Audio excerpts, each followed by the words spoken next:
Welcome everyone to this episode of the Palmetto Guardian. I'm Sergeant Chelsea Weaver. Today we have a familiar face. I am again in the studio alone, so it's just going to be the two of us. So I'll let you introduce yourself to everybody. Okay, how intimate. I love it, just me and you. I know.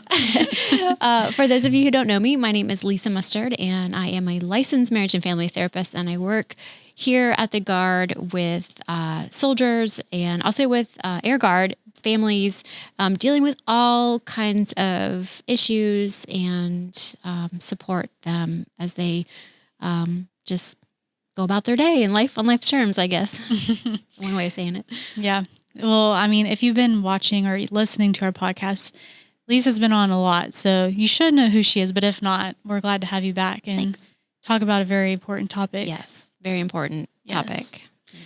So this month for June is PTSD Awareness Month, and everything we talk about, we always say that it's not just that month that we should be discussing these topics or bringing them up. It's definitely something that we should be talking about year round. Mm-hmm. But it's good to have you come in and we can dive a little deeper into the awarenesses and especially PTSD and stuff like that. Because, I mean, it's a big issue with military personnel and stuff like that. So I guess we'll just jump right in. Yeah, and I think it's important to note that what we talk about today is more like psychoeducation. It's not clinical advice. If you are working with a therapist, please don't stop working with your therapist and say you heard something on a podcast and you're just good to go. So what we're talking about today is just for information. And if you would like more information, feel free to reach out to me or one of the other counselors or behavioral health specialists with the Guard. And once again, that number to reach us anytime, 24/7, 365 is 800-681-2558. And one of us will call you back as soon as we can and find out what's going on. So yes, post-traumatic stress disorder, that is what PTSD stands for. In June is PTSD Awareness Month. And like you said, it is something that we need to be talking about. And I don't know about you, but I do talk about it a lot in my day-to-day. So I'm glad to be here and to talk about PTSD. I don't have all the facts or all the statistics to throw at you guys. You can Google that. It's out there. But one of the mental health issues that I do talk about soldiers and airmen, service members with, is about PTSD. And they want to know, do I have it? Is this PTSD? And one of the things that I can definitely do a clinical assessment. In fact, I would love it if that's what you were needing, for you to get a clinical assessment before you go around saying you have it, because there are different criteria to meet to have an official PTSD diagnosis. You hear people throw it around a lot, like, oh, I have PTSD from that. And I think in some ways, that's fine. Like, it brings awareness to those words. But at the same time, please know that PTSD is like a combination of symptoms that one would experience. And the main thing that all PTSD, I don't know what the word is, survivors have, is that they've experienced a traumatic event of some sort. And the trauma is going to be different for everybody. And in fact, let's just, use you as an example, a combat veteran. You might have experienced something on deployment. You and your battle buddy experienced the exact same thing in the moment, and you walked away fine. And your battle buddy might have had some serious repercussions from witnessing that event. So just because you've witnessed the same event as somebody else doesn't mean that that person should be good to go. Mm-hmm. So try not to judge if somebody is, telling you about their trauma. And you might think the trauma is like, well, it's not a big deal. But we're not here to judge the trauma at all. We're here to process the trauma and assess the trauma and help that service member decide how they want to approach dealing with whatever they've got going on. Mm-hmm. So I think that's important to point out. Yeah. First. Now, with you bringing that up, I've never thought of it that way, as far as two people going through the same traumatic experiences and one not having really a reaction versus the other. Is that more of like characteristic traits or just how people perceive, like how does that make a difference? That's a really good question. And that's something that, we may never know the exact answer, but it definitely has something to do with the resiliency of a person. It also has to do, their ability to bounce back And have they faced hardships in the past, and they've been through working through something, and they know how to handle some type of trauma or, a situation that comes to them. They've maybe been through it before and they've worked through it, and that resiliency kind of comes through. Yeah, definitely personality plays a role in it. Also too, one of the things that we're learning is that folks who have PTSD is that they may be, and it's like really, really affecting them. Chances are maybe they've been traumatized multiple times in their lives. So it really just depends on personality. It depends on the resilience. It depends on their support system. So many factors. But the role that we have as people who want to support and help is not to judge whatever it is that they've been through or make a judgment call, because obviously they are experiencing hardship because of it. Okay. Yeah. Yeah, that's crazy to think about, because now with that though, can that be later on Yes. affect them, and them not realizing maybe in that moment that they're fine, but then maybe something Yes. and then Yes. they go down the rabbit hole and all that kind of stuff. Multiple traumas over the years, unresolved, definitely. Yes. And that's, I don't want to say that's common, but when I'm talking with somebody and, they're finally ready to talk about getting help, usually it's not just one event. Mhm. There's other things that have happened. Or there's one event that they've experienced, and then the support system around them almost like it invalidated their experience. So they felt like they didn't have support. So it almost made it worse for them. Like they felt judged or they felt invalidated. And so they almost like, it makes it worse because I can't share that. So it's almost like a re-traumatizing. It's different for everybody. Mhm. I'm not saying that's going to be the process or the path for everybody, but I do notice that. Yeah. Now, another thing too, which I think it's not as big of a stigma anymore just because of the new generation and everything, but I feel like back in the day, PTSD was revolved around combat and deployments and stuff, but that's not the case. I mean, anybody can experience any kind of trauma, whether they're in the military, not in the military, deployed. Like there's different situations for everything. So I think it's good that we talk about that as well, because that way, hopefully people will get the help that they need and not feel like, oh, well, I have this problem and I don't feel comfortable talking about it because this person next to me experienced something worse. Right. And so trying to break down those walls of no, everybody is okay to talk about something that's bothering them. Right. Oh, definitely. Yeah. I mean, I think when you said back in the day, I'm not quite sure what you mean, but back in the day, probably like, I don't know, early 2000s, I'm guessing, when we were really maybe deploying more.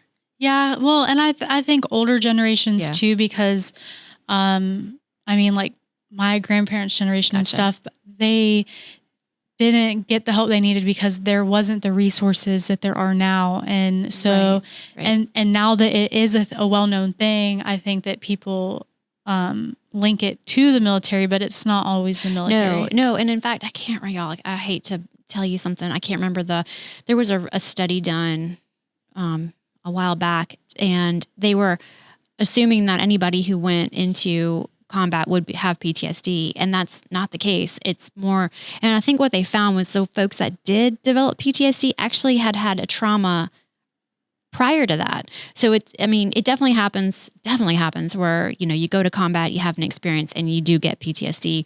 But it's not that combat does that to everybody. So I think that's important to note.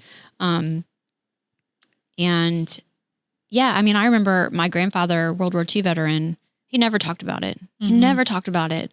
But that's what that generation did. They didn't talk about it unless they were together. And I think that, they had those times to get together and they were with each other. And it was like that camaraderie, that, being together for him, it was like that was his therapy. And I knew other people in my family served Vietnam, and it was a completely different experience for them. They came back and they were hated by the Americans. So a lot of American public. And so I see and hear about a lot of, Vietnam veterans who have PTSD. And I don't, I was a baby when all that was going on. So I can't really speak to that as a therapist. But nowadays, a lot of the service members, the trauma isn't because of the military. It's because of something that happened outside of the military. So it's interesting how, it can be anything. It can be anything. It can be a car accident. It can be assault. It can be abuse. It can be robbery. It can be anything, or it could be an argument you had that went, so it can be a number of different traumatic events. So you never know what people are going through, really. Yeah. You really don't. So be kind. Be kind, people. Yes. So I know talking about all the different topics with behavioral health and everything that you've come and talked to us about, we've always talked about resources. Sure. Is there any other different new resources that we might not have talked about? Yeah. Or we could go over things that we have discussed before? Yeah. Well, if you mind or don't mind, before we go into that, I would like to talk a little bit about the 4 different types of PTSD symptoms so people have an idea of because it is Awareness Month, right? And part of Awareness Month is talking about what is it, why we should be, and then I know when it comes to an Awareness Month, I think the goal of it isn't to just it's June, so now we have to talk about it. It's let's really amp it up for June and really pay attention and talk about it and then carry that over into July. And let's see, we just learn about it. It's to educate and to kind of listen to anybody who might be dealing with it. So when it comes to PTSD symptoms, like I said, everybody experiences the symptoms differently. But one of the symptoms that's important is that you feel like you're reliving the event or re-experiencing the symptoms. You can have nightmares. You feel like you're going through it again, like a flashback. That's a big one, having flashbacks. You might have triggers where you smell something, hear something, or see something that takes you back or triggers you into an emotional response. News reports, seeing an accident, or hearing fireworks are even examples of triggers. I know that come July 4th, there's usually something on social media about think about your veterans as you go out and do fireworks because you might trigger. But, we can't know that we're going to do that just because we want to set off fireworks. But know that if, think about that. Or would that be a trigger for you? Would that be something that would remind you of a trauma that you have experienced? Another symptom is avoiding things that remind you of the event. So you don't go to crowds. One of the things I hear most often from service members is they don't go to Walmart. They don't like Walmart. They don't like the crowds. And I don't know why it's Walmart, but it's like, I don't like to go to Walmart. I don't want to go to Walmart. Mainly because there's a lot of crowds, it can be, and there's a lot of aisles, and finding the exit can be hard. And I hear that a lot. Going into a restaurant, sitting with your back so you can see the exit. I mean, I think that's just military, Yeah, I know a lot of people that are like that. Yeah. That's just if you ask, between you and me and the wall and people listening, I mean, that's just good to be aware. Yeah. Like when I go to the movie theater, I'm looking for the exit. I'm always knowing where my exits are. So I think that's smart, but I also think that it can become a problem, if it's like you're hyper aroused and you can't calm down, sort of thing. Let's say you were in a natural disaster issue, that was your trauma. You're going to avoid watching movies or, listening to stories about like hurricanes or earthquake, anything like that. And then another avoidance symptom is you might try to keep yourself really busy to avoid getting help because you don't want to talk about the trauma. So you just are busy a lot. Also having more negative thoughts and feelings than before the event. So you may feel numb, unable to have positive or loving feelings towards other people. You have a loss of interest in things that you used to like to do.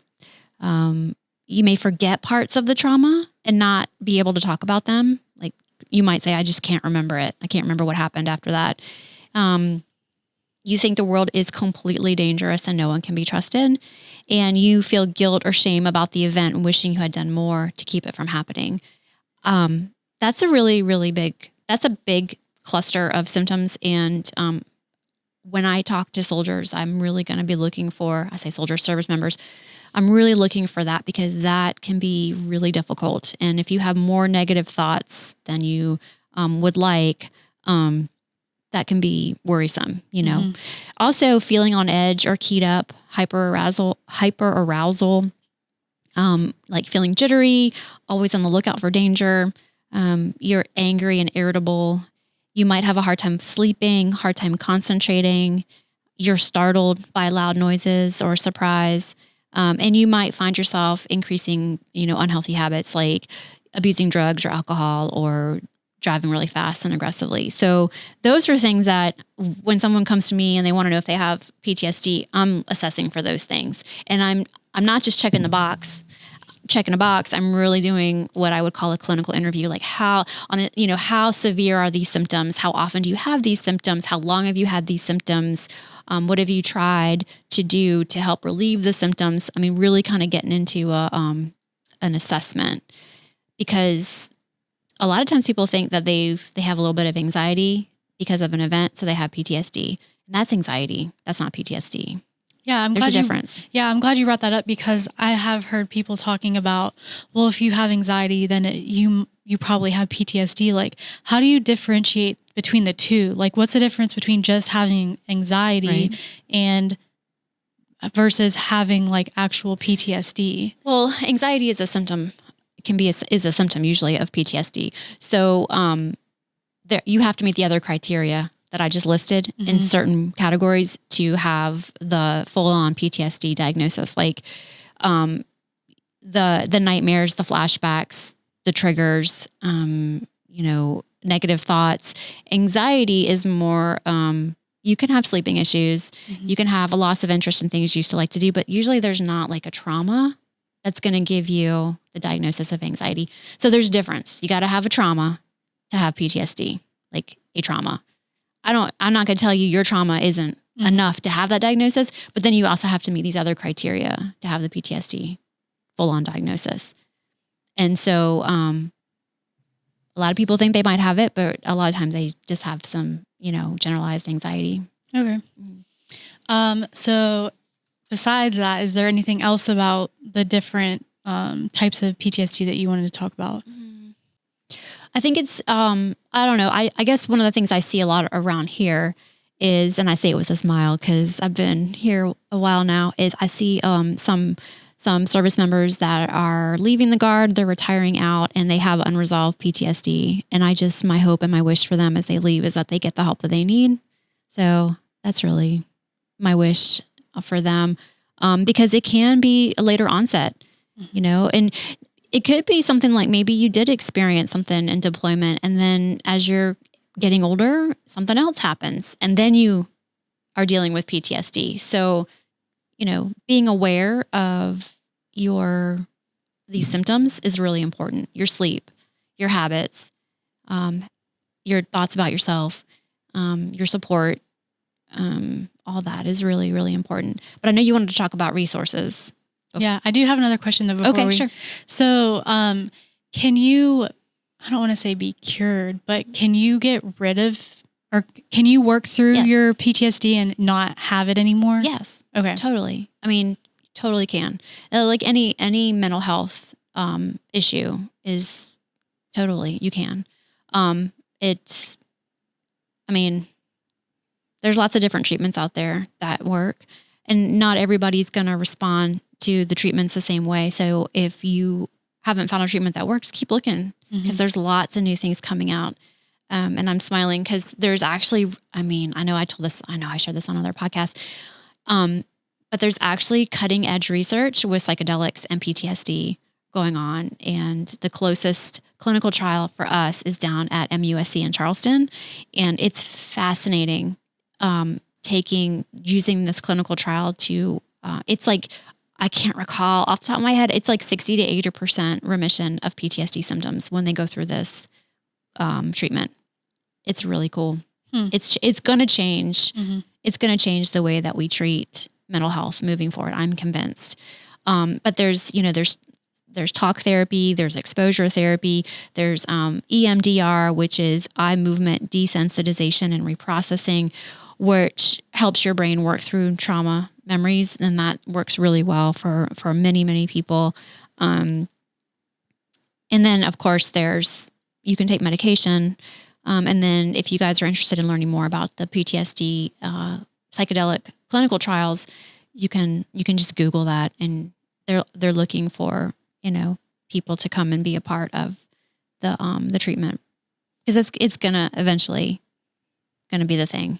I'm convinced. Like I've seen enough. I've read enough about it. I've seen enough stories. I've seen enough veterans talk about how their symptoms are in remission, or if they do have a flashback, it doesn't affect them like it used to. So it's pretty fascinating. And none of this is magic. Like I don't want people to think like you go and you take the psychedelic and you're cured. It's like, it's therapy. Like you're going to go and you're going to be there and you're going to have all these therapy sessions, and then you're going to do the medication and then you're going to have more therapy. So you're processing the event and you're reprogramming your brain on how to handle the memories.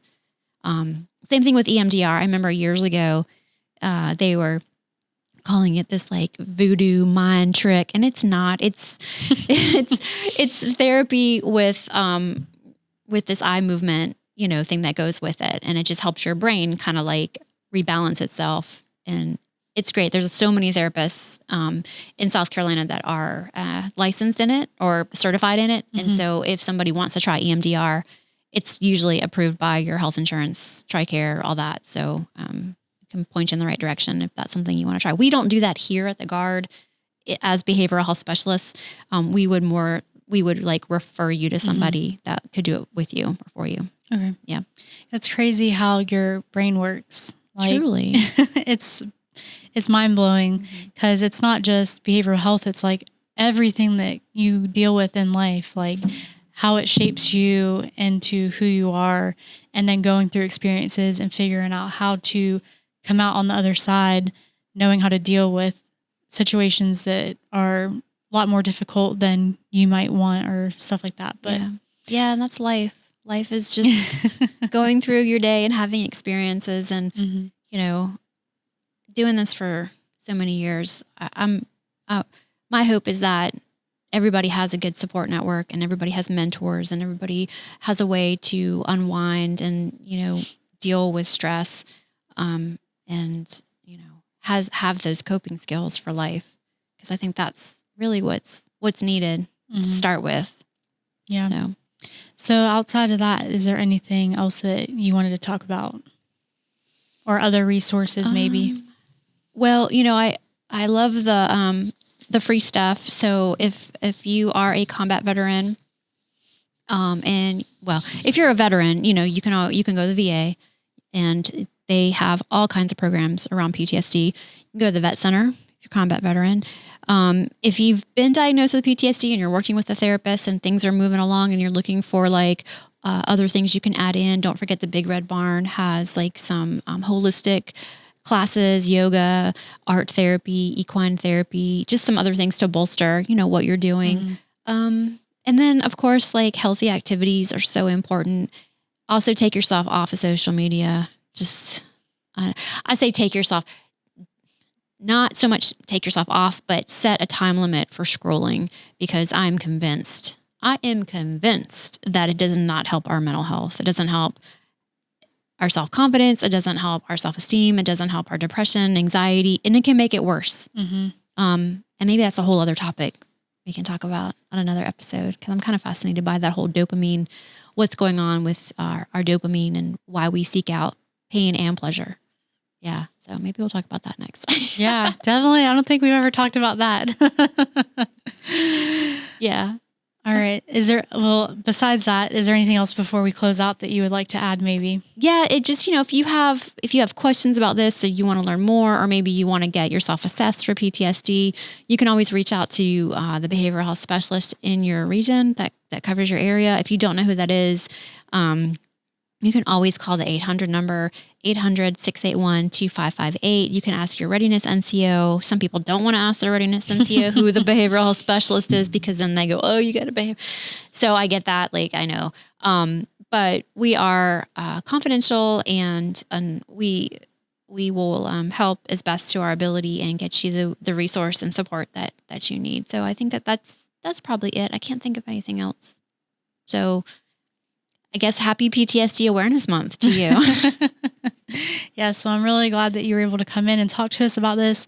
We'll definitely, like I say, always have you back on to talk about something. But I'm glad that you were able to come in and shed more light on this topic because it is something that we should be talking about all the time. Yeah. But all right, well, if you guys like this episode, make sure you give it a big thumbs up. If you haven't subscribed to our channel, make sure you hit the subscribe button, and we will catch you guys in the next episode.